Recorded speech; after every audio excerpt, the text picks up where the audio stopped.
about your 4-point plan to lower energy prices? Finally, I think Congress is getting the fact that we have an energy crisis. We have been trying to draw attention to the problem in Montana, nationally, and a global perspective.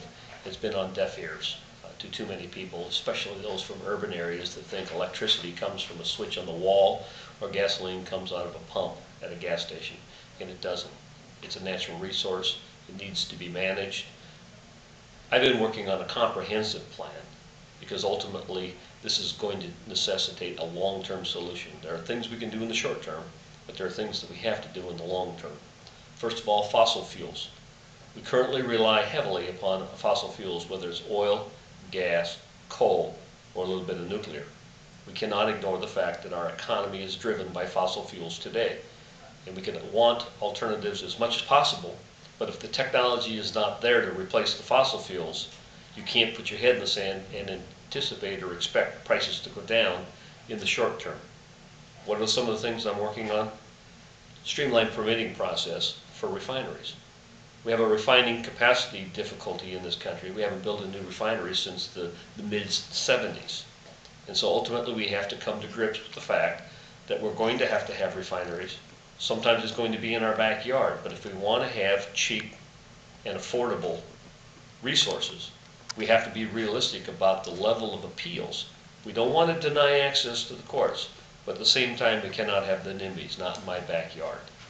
And so with Montana having so many tremendous levels of resources, whether it's a 250 to 500 year supply of coal, or whether it's the new Bakken Formation find up in northeast Montana, which anticipates there's as much as 4.3 billion barrels of recoverable oil, whether it's the natural gas that exists all over the state, we have an opportunity to be a part of the solution, not a part of the problem. Conservation being the second part of a comprehensive plan. We need to be more efficient. It doesn't necessarily mean that we're going to do less with less, and sometimes that's what people think in their minds when it comes to conservation. But we can work more efficiently. We can do more with less. And there's all kinds of technologies that are out there and available. It doesn't have to be mandates. If we just spend a little money, we'll find that there are inventions out there.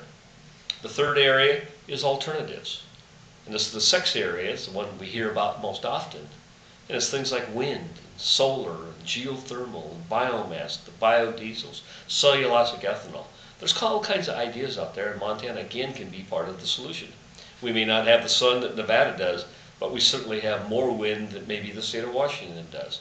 So you're starting to see through tax credits that we're providing through Congress, you're starting to see some of the alternatives crop up. And we need to encourage those as much as we possibly can.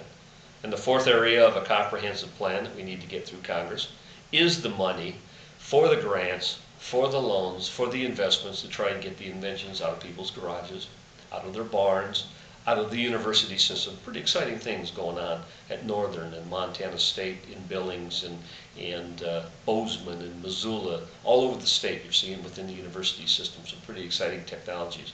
One example is ZERT, Zero Emissions Research Technology, at Montana State University in Bozeman. It is coming up with the computer modeling for the sequestration process. That's where you take the CO2 that you've captured, the pollution, and stick it back in the earth. And we need to make sure it doesn't leak back out. Montana State is one of the leading universities in the nation on the research and technology having to do with zero emissions. And so we need to spend some money, and it's a partnership. It can't be entirely paid for by the government.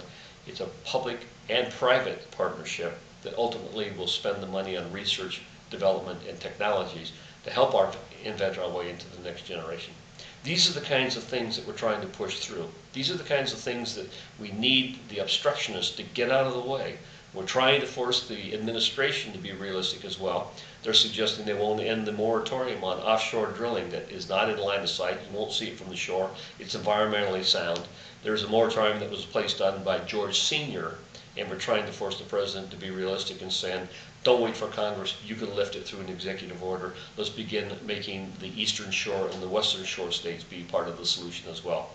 So there's all kinds of things that we're working on in Washington that can in fact lower the price and lower it immediately, but ultimately solve the energy crisis in the long term.